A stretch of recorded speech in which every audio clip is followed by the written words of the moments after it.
I'm on a mission to find the best lunch menu in Paris, and today I'm going Michelin starred at Omar Diab. Now, you've got to take the Michelin guide in Paris with a grain of salt. That being said, Omar here has 1 star for himself, and he had the chutzpah to name his restaurant after himself. So I'm expecting this to be very good. Before I even had a chance to take in this beautiful dining room, I was served a welcome drink called a carcade, which is a cold infusion of hibiscus, various spices, citrus, typical of the chef's Egyptian roots. This is the menu. I went for the 4 courses at 88 euros, and the snacks arrived right away. Starting with the lightest and freshest, it was a medley of vegetables with a smoked mustard. Then it ramped up with a marinated grilled mackerel and an herb sauce. Finally, the meatiest was a compressed beef tongue coated with little fried onion chips. And the point of these allegedly is to wake up your palate, because it's asleep, I guess. You've got to wake it up. These were all good, but the mackerel was definitely a highlight. Then came my first course, eggplant lacquered in blackberry with a dill sauce and sorrel. Really beautiful. I mean, look at that gloss effect on the eggplant. I don't know how they do that, but that's incredible. It was delicious. It was balanced. It was a bit forward on the acidic element, which I suspect is by design to keep the palate,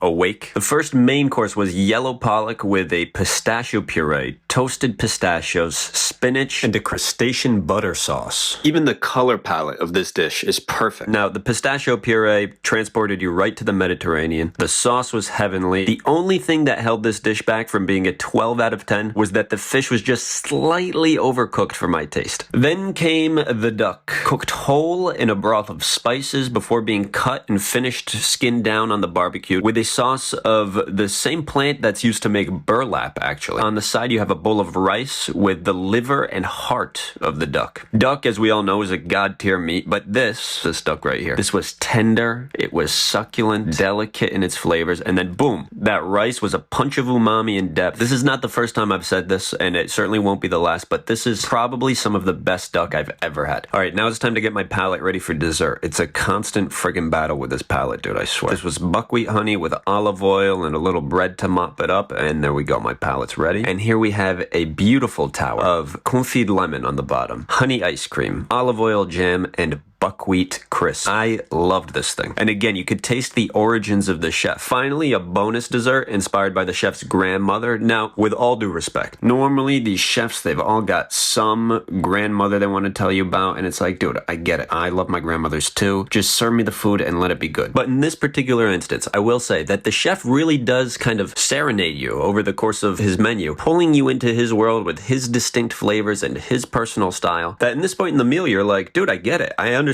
why this restaurant is called Omar Diab. So please tell me about your grandmother. I want to hear all about her, because this little gâteau de semoule here with the orange blossom and the currants, it's out of this world.